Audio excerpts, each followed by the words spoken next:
इससे छोटे उद्योगों को सहायता मिलेगी।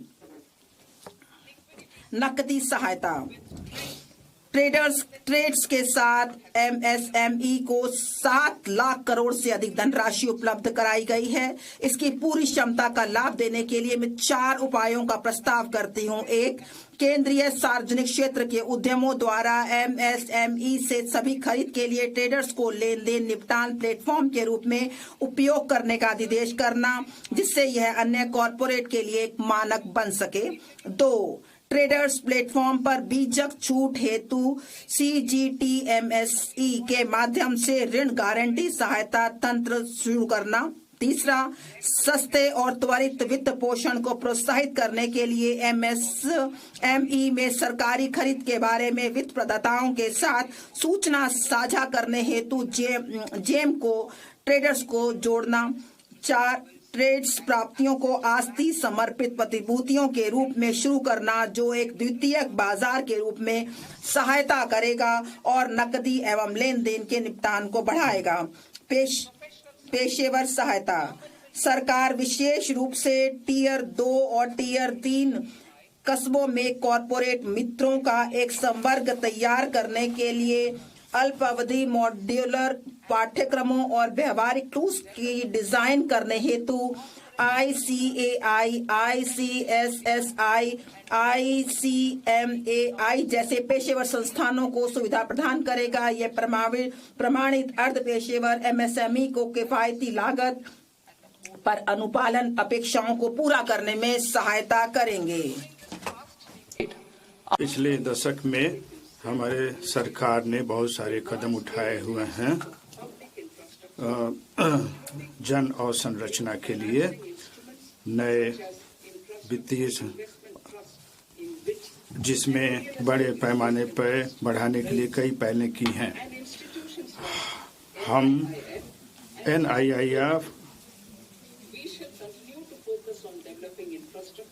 सार्वजनिक अवसंरचना को बड़े पर बढ़ाने के लिए कई पहलें की हैं। हम 5 लाख से अधिक आबादी वाले टियर 2, टियर 3 शहरों में अवसंरचना के विकास पर जोर देना जारी रखेंगे, जिन्हें विकास केंद्र बनाने के लिए विस्तारित किया गया है। सरकारी कैपेक्स वर्ष 2014-15 में 2 लाख करोड़ से कई गुना बढ़कर वित्त वर्ष 2025-26 में 11.2 लाख करोड़ हो गया है। वित्त वर्ष 2026-27 में मैं इस गति को जारी रखने हेतु इसे बढ़ाकर 12.2 लाख करोड़ करने का प्रस्ताव करती हूँ। और संरचना विकास और निर्माण चरण के दौरान जोखिमों के संबंध में निजी डेवलपर्स के विश्वास को मजबूत करने के लिए मैं ऋणदाताओं को दूरदर्शिता से सुविचारित आंशिक ऋण गारंटी उपलब्ध कराने हेतु एक अवसंरचना जोखिम गारंटी निधि स्थापित करने का प्रस्ताव करती हूँ।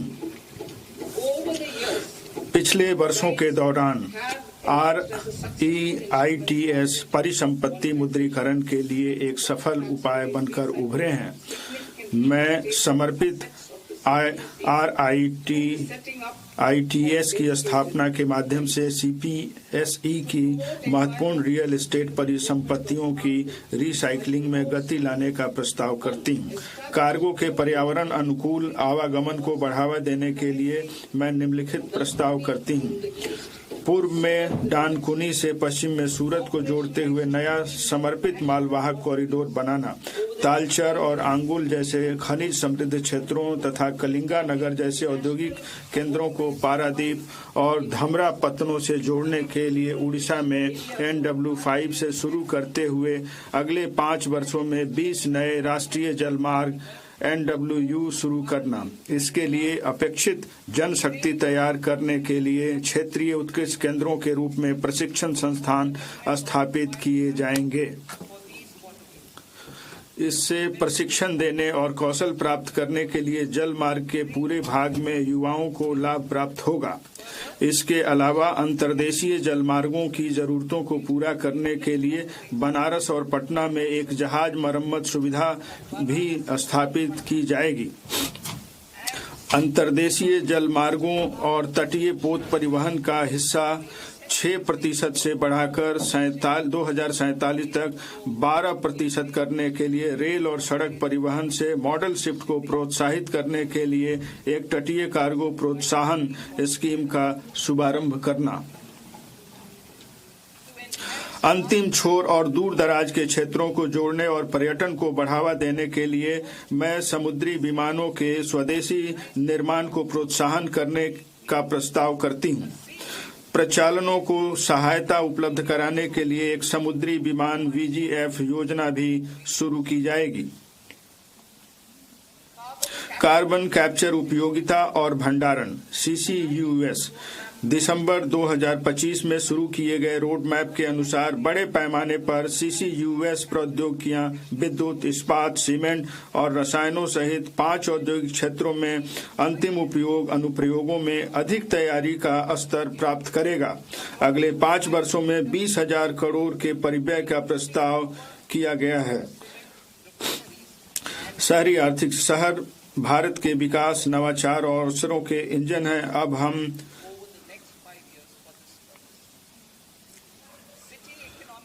शहरी आर्थिक क्षेत्र। शहर भारत के विकास, नवाचार और अवसरों के इंजन हैं। हम अब टियर 2 और 3 शहरों तथा तीर्थ कस्बों पर भी ध्यान केंद्रित करेंगे जिन्हें आधुनिक अवसंरचना और बुनियादी सुविधाओं की आवश्यकता है।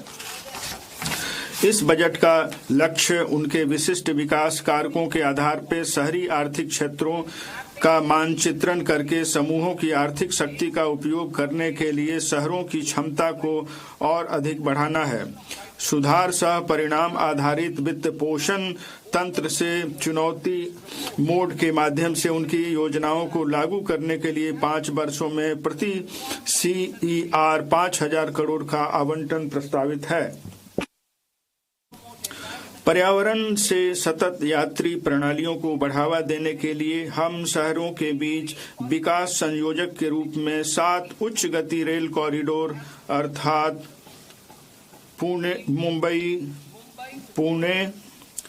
पुणे से हैदराबाद, हैदराबाद बेंगलुरु, हैदराबाद चेन्नई, चेन्नई बेंगलुरु, दिल्ली वाराणसी और वाराणसी सिलीगुड़ी विकसित करेंगे।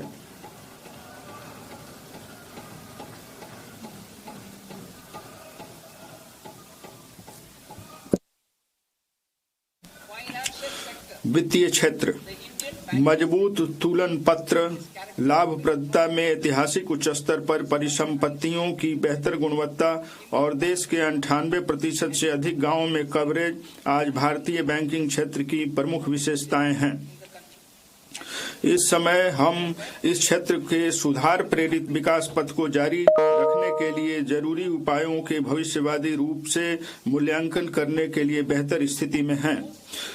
मैं वित्तीय स्थायित्व, समावेशन और उपभोक्ता संरक्षण को सुरक्षित करते हुए भारत के अगले चरण की विकास जरूरतों के अनुरूप इस क्षेत्र की व्यापक समीक्षा करने के लिए मैं विकसित भारत के लिए बैंकिंग पर उच्च स्तरीय समिति गठन करने का प्रस्ताव करती हूँ। ऋण संवितरण और औद्योगिक प्रौद्योगिकी अपनाने के लिए स्पष्ट लक्ष्यों के साथ विकसित भारत के लिए NBFC हेतु विजन तैयार किया गया है।